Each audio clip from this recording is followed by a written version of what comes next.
আপনি কি এমন কাউকে ভালোবাসেন যার জন্য নিজের জীবন পর্যন্ত দিতে প্রস্তুত? ইতিহাসে এমন একজন মানুষ ছিলেন যিনি শুধু জীবন নয়, বিষধর সাপের ছোবলও হাসি মুখে সহ্য করেছিলেন প্রিয় নবী হজরত মুহাম্মদ সাল্লাল্লাহু আলাইহি ওয়াসাল্লামের জন্য। যেন আমাদের নবী সাল্লাল্লাহু আলাইহি ওয়াসাল্লামের ঘুম ভেঙে না যায়।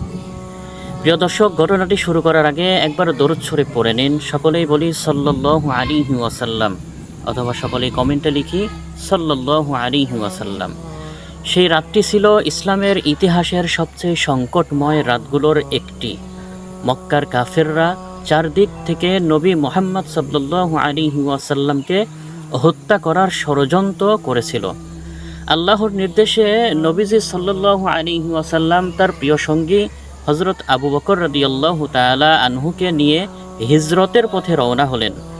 শত্রুদের চোখে এড়িয়ে তারা আশ্রয় নিলেন গারে সাওরে। গুহার ভেতর ছিল অন্ধকার, ভয়ঙ্কর এবং নানা গর্তে পরিপূর্ণ, সাপ বিচ্ছুতে ভরা।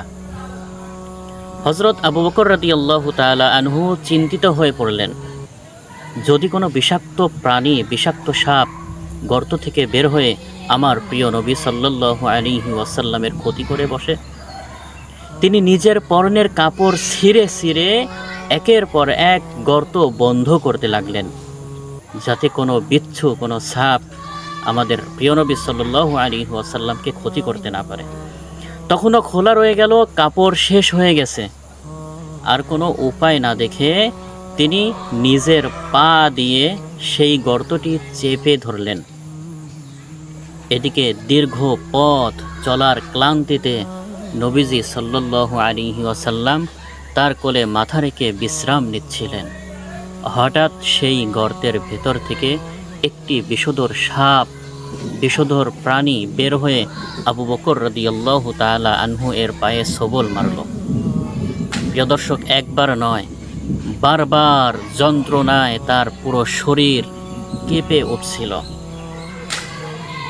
কিন্তু তিনি পা সরালেন না। কারণ তিনি জানতেন, পা সরালেই প্রাণীটি নবীজি সাল্লাল্লাহু আলাইহি ওয়াসাল্লামের ক্ষতি করতে পারে। তিনি নিজের কষ্ট ভুলে গেলেন, কিন্তু নবীজি সাল্লাল্লাহু আলাইহি ওয়াসাল্লাম এর নিরাপত্তার কথা কখনোই ভুললেন না। অবশেষে অসহ্য যন্ত্রণায় তার চোখ থেকে অশ্রু ঝরতে লাগলো। সেই অশ্রুর কয়েক ফোঁটা নবীজি সাল্লাল্লাহু আলাইহি ওয়াসাল্লাম এর পবিত্র মুখমণ্ডলে পড়ল। প্রিয় নবী সাল্লাল্লাহু আলাইহি ওয়াসাল্লাম জেগে উঠে জিজ্ঞাসা করলেন, হে আবু বকর? আবু বকর বললেন, কি হয়েছে? ঘটনা শুনে তিনি আল্লাহর কাছে দোয়া করলেন এবং আবু বকর রাদিয়াল্লাহু তাআলা আনহু এর কষ্ট দূর হয়ে গেল। সুবহানাল্লাহ। প্রিয় দর্শক, এটাই ছিল সাহাবীদের জিন্দেগি, সাহাবীদের ভালোবাসা।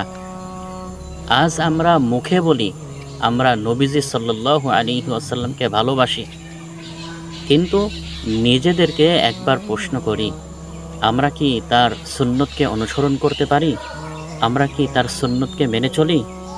আমরা কি তার আদর্শ অনুসারী জীবন গড়ার চেষ্টা করি? কখনোই করতে পারি না। ভালোবাসা শুধু দাবির নাম নয়, ভালোবাসা হলো আনুগত্য, ত্যাগ এবং অনুসরণের নাম। প্রিয় দর্শক, আল্লাহ পাক রব্বুল আলামিন আমাদের সবাইকে রাসূল সাল্লাল্লাহু আলাইহি ওয়াসাল্লাম এর প্রকৃত প্রেমিক হওয়ার তৌফিক দান করুন। সকলে বলি আমিন এবং কমেন্টে আবারও লিখি সাল্লাল্লাহু আলাইহি ওয়াসাল্লাম।